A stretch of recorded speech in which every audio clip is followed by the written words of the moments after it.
11월이면 어김없이 찾아오는 일들이 있습니다. 겨울을 채울 묵은지, 열무김치, 총각김치. 그 모든 것이 한자리에 모이는 시간. 김장철입니다. 어떤 집에서는 이것을 해마다 해야 할 가족 전통이라 부르고, 어떤 집에서는 11월 마지막 일요일에 꼭 해야 하는 하루 노동이라 합니다. 오늘 나는 그 미묘한 온도차가 만드는 대화에 대한 것입니다. 시어머니는 이미 새벽부터 시작했습니다. 배추를 고르고 소금물에 절이고 물을 채우고 손가락 마디가 굳을 정도로 반복되는 손동작. 그것이 60년을 살면서 몸에 배인 리듬입니다.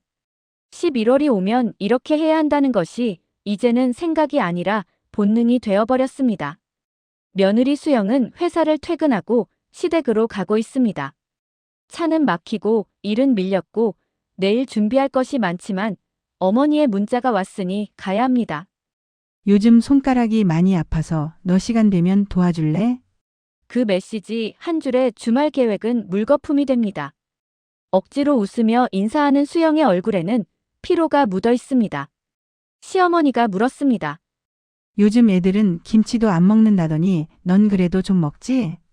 시어머니의 질문은 단순한 질문처럼 들리지만 그 안에는 우리 아들의 처는 이런 사람 맞지? 라는 조용한 확인이 담겨 있습니다. 며느리가 대답합니다. 너무 솔직하지도 너무 거짓되지도 않게. 네, 가끔요. 회사 식당에서 나올 때는 먹어요. 그 짧은 문장이 의미하는 바는 저한테는 필수가 아니라 선택이라는 것입니다. 시어머니는 그것을 이해하지 못합니다. 어떻게 김장이 선택이 될 수가 있지? 김장은 겨울 한 해를 채우는, 가족의 밥상을 지키는 어머니의 손길로 만든 사랑이 아닌가요? 두 사람은 계속 일을 합니다. 말은 나눕니다. 하지만 대화는 어긋나갑니다. 시어머니는 배추에 소금을 뿌리며 며느리는 고춧가루를 치대며 그들 사이에는 좋아한다는 마음은 있지만 왜 이렇게까지 해야 하는가라는 물음 앞에서 서로 말을 잃었습니다. 정오가 되었습니다. 4시간이 지났습니다. 며느리의 핸드폰이 울렸습니다. 직장 상사의 메시지. 내일 회의에 필요한 자료를 확인해달라는 문자입니다. 습관처럼 며느리는 핸드폰을 들었습니다. 그 순간 시어머니의 목소리가 흘렀습니다. 크지는 않지만 날카로운 목소리.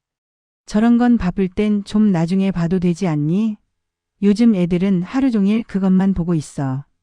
며느리는 그 한마디에 얼굴이 화끈거렸습니다. 속 마음이 터져 나올 준비를 했습니다.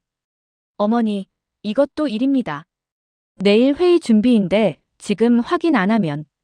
하지만 수영은 그보다 먼저 다른 말이 입에서 튀어나왔습니다. 조용히 하지만 분명히 들리도록. 어머니, 솔직히 말할게요. 저 별로 김치 안 좋아해요. 이렇게 힘들게까지 해야 하나 싶어요. 그 말이 나오는 순간 세상이 멈췄습니다. 시어머니의 손가락이 멈추었습니다. 고춧가루 양념을 손에 쥔 채 굳어버렸습니다. 그녀의 표정에서 무언가 생명력 같은 것이 빠져나가는 것 같았습니다. 그렇구나. 그럼 왜 왔어? 안 해도 되지. 이제 그만하자. 차가운 목소리로 시어머니가 말했습니다. 그리고 일어섰습니다. 주방으로 가서 조용히 문을 닫았습니다. 며느리는 혼자 남겨졌습니다. 반쯤 절인 배추 옆에, 이미 뿌려진 고춧가루 옆에, 자기 말 때문에 멈춰버린 공기 속에 며느리는 남겨진 배추를 보았습니다. 그리고 깨달았습니다. 이것이 단순한 싸움이 아니라는 것을. 시어머니의 침묵 속에는 배신감, 외로움, 그리고 자신의 인생이 남겨질 것 같은 두려움이 있다는 것을. 밤이 되었습니다. 6시가 넘었습니다. 며느리는 소파에 앉아 천장을 바라보고 있었습니다. 휴대폰은 울려대고 있었지만 손을 들 수 없었습니다. 마음이 무거워서입니다. 혹시 시어머니가 밥도 안 먹으셨을까 하는 생각이 자꾸만 들었습니다. 주방에 가보기로 했습니다. 혹시 뭐라도 드시도록 준비해야 하지 않을까 하는 마음으로. 문을 열었을 때 며느리는 멈췄습니다. 시어머니가 거기 있었습니다. 혼자 쪼그리고 앉아 남겨진 배추 앞에서 그리고 천천히 하나하나 손으로 김치 속을 넣고 있었습니다. 며느리는 그 모습을 보며 그제서야 이해했습니다. 이것이 번거로움이 아니라는 것을, 이것이 의무가 아니라는 것을. 시어머니의 손길 속에는 이미 가신 시아버지가 있었습니다. 내 시아버지가 김치를 그렇게 좋아했거든. 그래서 혼자라도 하게 되네. 시어머니가 조용히 말했습니다. 며느리는 그 순간의 의미를 깨달았습니다. 김장은 단순한 음식이 아니었습니다. 그것은 기억이었습니다. 사랑하던 남편과의 겨울, 함께 밥을 나누며 웃던 시간, 그리고 그 시간 속에 남겨진 손길의 온기였습니다. 수영은 조용히 시어머니 옆에 앉았습니다. 말을 걸지 않았습니다. 그냥 손을 내밀었습니다. 그리고 함께 배추에 고춧가루 양념을 싸담기 시작했습니다. 둘은 말이 없었습니다. 하지만 그 침묵은 전날의 침묵과 달랐습니다. 그것은 이해의 침묵이었습니다.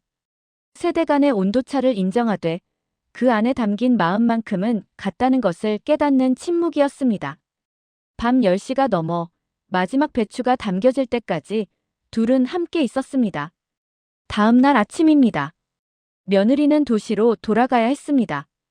월요일 회의가 있으니까요. 현관에서 신발을 신고 있을 때 시어머니가 밀폐 용기를 들고 나왔습니다. 그 안에는 어제 만든 김치가 한 층, 두 층 담겨 있었습니다. 저 다음엔 김치 담을 때 조금만 알려주세요.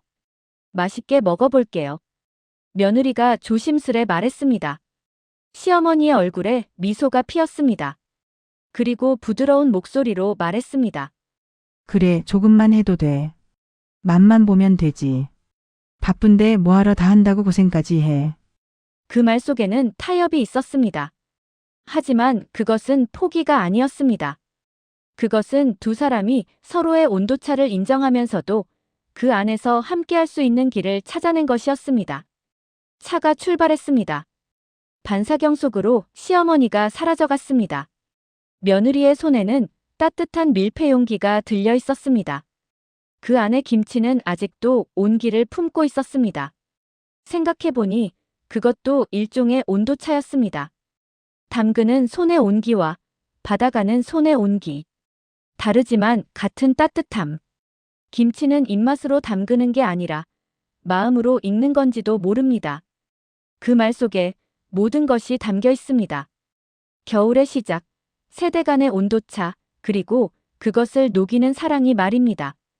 이 이야기는 여기까지입니다. 감사합니다. 행복한 하루 되세요.